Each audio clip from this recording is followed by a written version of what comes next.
আসসালামু আলাইকুম। আপনারা দেখছেন চলছে এক বিশাল কর্মযজ্ঞ। আমরা এমন এক জায়গায় এসেছি, একজন আধুনিক কৃষক ভাইয়ের সাথে কথা বলতে এসেছি। ভাইয়ের নাম আসাদ। ভাই হচ্ছে একজন আধুনিক কৃষক। ভাই একজন উদ্যোক্তা। আমরা তার খোঁজ পেয়ে তার কাছে আমরা এসেছি এবং তার মুখে কিছু কথা শোনার জন্যে। ভাই, আপনি পড়াশোনা কত পর্যন্ত করেছেন? আমি টেক্সটাইলে ডিপ্লোমা শেষ করে কৃষিকাজের সঙ্গে যুক্ত হয়েছি। টেক্সটাইলে ডিপ্লোমা শেষ করে ভাই কৃষিকাজে যুক্ত হয়েছেন। আসলে আপনার উদ্দেশ্যটা কি ছিল যে আপনি টেক্সটাইল ইঞ্জিনিয়ার হয়েও আপনি কৃষিকাজের মধ্যে এসে যুক্ত হয়েছেন? আসলে আপনার উদ্দেশ্যটা কি ছিল? আসলে আমার উদ্দেশ্য ছিল যে আমি চাকরির জন্য গিয়েছিলাম, বিভিন্ন জায়গায় ট্রাই করেছিলাম, কোনো প্রকার কোনো চাকরি হচ্ছিল না। তো একটা বেসরকারি প্রতিষ্ঠানে আমি গেলাম, গার্মেন্টসে। তো সেখানে গিয়ে দেখলাম যে আসলেও সেখানের অবস্থা, পরিবেশটা খুবই ভালো না। জি। কারণ আমি এমন একটা ছেলে যে এই সব পরিবেশের সঙ্গে সম্পৃক্ত না, মানে খারাপ কোনো পরিবেশের সঙ্গে। তো আমি সেখান থেকে ভাবলাম যে আসলেও এই 10-12 হাজার টাকা, 8 হাজার টাকা চাকরি করে 12 থেকে 14 ঘন্টা ডিউটি, মানে অন্য লোকের বকাঝকা এই সব মিলায়ে যে আমার এরকম ভালো লাগলো না, বিধায়ী আমি চলে আসলাম গ্রামে। গ্রামে এসে ভাবলাম যে কিছু একটা করি। তো সেখান থেকেই আমি মূলত প্রথমে পেঁয়াজ চাষের সঙ্গে সংযুক্ত হই জি জি এবং সম্পৃক্ত হওয়ার পরে আমি পরবর্তীতে ভাবলাম যে পেঁয়াজ চাষ করলেই তো শুধু চলবে না, আমাদের পাবনাতে তো বীজের চাষ হয় না। জি আমাদের কৃষকরা তো, বিভিন্ন যারা কৃষক আছে, কৃষকরা তো অবহেলার শিকার। এরা যখন একটা ব্যবসায়ীর কাছে যায়, একটা বীজ বিশ্বস্ততার সঙ্গে ক্রয় করতে যায়, জি তখন ওখানে তারা প্রতারিত হয়। কারণ এই যে পেঁয়াজের বীজ, এটা কিন্তু কালো কালার, এটা জি দেখে জি বোঝার কোনো উপায় নাই জি যে এটা কি জাতের, এবং এখানে কোনো জাতের মিক্সচার আছে কিনা বোঝার উপায় নাই। তো এখান থেকেই আমি ভাবলাম যে আমরা কদম চাষের সঙ্গে যুক্ত হই, যাতে করে আমাদের কাছ থেকে কৃষক ভালো মানের বীজটা পায় এবং এখান থেকে ভালো কিছু যাতে কৃষক করতে পারে। জি জি সেজন্যই আমার মূলত এই কদম চাষের সঙ্গে এসেছি। এবং আমার আরেকটা চাওয়া যেটা হচ্ছে যে আমাদের যে কৃষি, এটা কিন্তু আগে যারা চাষ করতো, মানে আমাদের এলাকাতে দেখা যায় যে ওই আগের আমলে সব কৃষি হতো, জি যারা আগের যুগের কৃষক রয়েছে, ওরা চায় যে যতটুকু ফসল হোক এতটুকুই আমরা সন্তুষ্ট, কিন্তু আসলেও না। বর্তমানে একটা কৃষিকাজও কিন্তু একটা প্রতিযোগিতার যুগ। জি জি অবশ্যই। কার থেকে কে ভালো করবে এরকম একটা প্রতিযোগিতা চলতেছে বর্তমানে। জি সেক্ষেত্রে দেখা যাচ্ছে যে একজন ভালো কিছু করতেছে, একটা বীজ নিয়ে আসলো, যখন 10 জন করবে, 10 জনের মধ্যে 5 জন ভালো কিছু নিয়ে আসলো, 100 মন করে ফলন হচ্ছে পেঁয়াজের, আর 5 জনের হচ্ছে 20 মন 30 মন।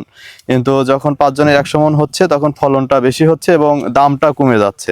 জি জি দামটা কমে যাচ্ছে, তখন যেটা হচ্ছে যে যারা ছোট কৃষক বা যারা আগের যুগের কৃষক রয়েছে, ওরা লসের শিকার হচ্ছে। জি জি তো সেখান থেকে আমরা চাই যে ভালো মানের সবাই, যারা তরুণ উদ্যোক্তা আছে, এরা চাকরি না করে, যারা চাকরি পাবে তারাই চাকরি করুক। জি জি অন্য যারা চাকরি না করে বসে আছে, পড়ালেখা শেষ করে, তারা যেন কৃষিকাজের সঙ্গে আসে এবং আমরা সবাই মিলে বাংলাদেশের যে কৃষি খাতটা, এটা আমরা সমৃদ্ধ করতে চাই, যাতে করে আমরা অন্য দেশের উপরে যারা ডিপেন্ডেন্ট, আমরা দেখা যায় যে আমাদের যে সকল বিভিন্ন পণ্য সামগ্রী বাইরের দেশ থেকে আনতে হয়, কৃষি যে সকল রয়েছে, আমাদের পেঁয়াজ যেরকম ইন্ডিয়া থেকে আসতো, গত বছর আমাদের পেঁয়াজটা আসে নাই, এবছরও আমরা আশাবাদী যে অনেক ফলন হয়েছে বাংলাদেশে।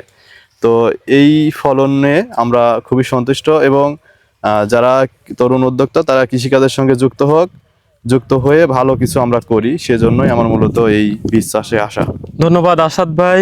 আসাদ ভাইয়ের এত এত মূল্যবান বক্তব্য দেওয়ার জন্য আসাদ ভাইকে ধন্যবাদ। আসলে আমরা যারা চাকরি পিছে পিছে ঘুরে জুতা নষ্ট করতেছি, যারা তরুণ আছেন, পড়াশোনা শেষ করছেন, পড়াশোনা শেষ করে ঘুরে বেড়াচ্ছেন, ভাবছেন যে চাকরি পাবো, চাকরি করব, যারা চাকরির পিছনে দৌড় পাড়তেছেন, আমার মনে হয় চাকরির পিছনে না দৌড় পেরে আমার আসাদ ভাইয়ের মতো যদি আমরা উদ্যোক্তা হই, তাহলে আমরা আত্মনির্ভরশীল হতে পারবো।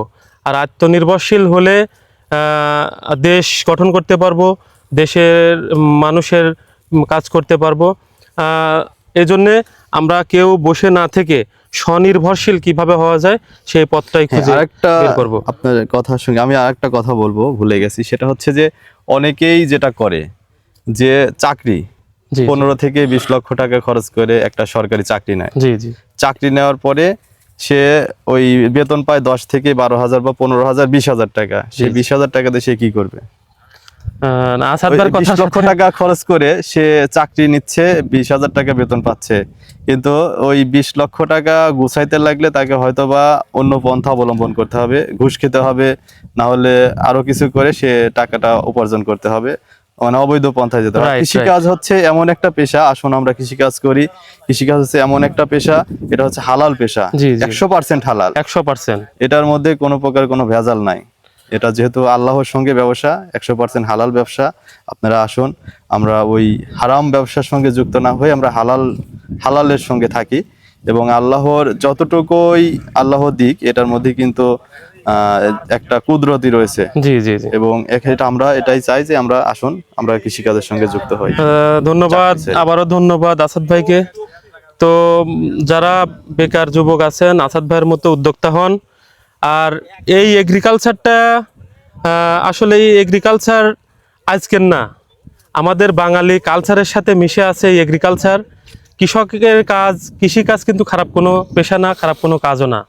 এটা একটা আদর্শ পেশা, বা এটা স্বনির্ভরশীলের সহজ একটা মাধ্যম। আপনি ছোট আধা বিঘা 1 বিঘা জমি কট পারেন, বর্গা পারেন নিজের থাকলেও আপনারা কিন্তু ছোট পরিসরে আসাদ ভাইয়ের মতো কৃষিকাজ করে স্বনির্ভরশীল হতে পারবেন। আমার পক্ষ থেকে বেকার যুবক যারা আছেন তাদের মাঝে একটাই বক্তব্য, আপনারা কেউ বসে থাকবেন না, কেউ চাকরির আশায় চাকরির পিছিয়ে পিছিয়ে দৌড়ে জুতা নষ্ট করবেন না, যে কোনো কাজে নিয়োজিত হয়ে যান, এটাই আমার বক্তব্য। ধন্যবাদ আসাদ ভাই, ধন্যবাদ আপনার এই মহতি যে উদ্যোগ নিয়েছেন। আমি আশা করি যে আরও ভালো হোক, আরও বছরে আরও বৃদ্ধি পাক। আর আপনার আল্লাহ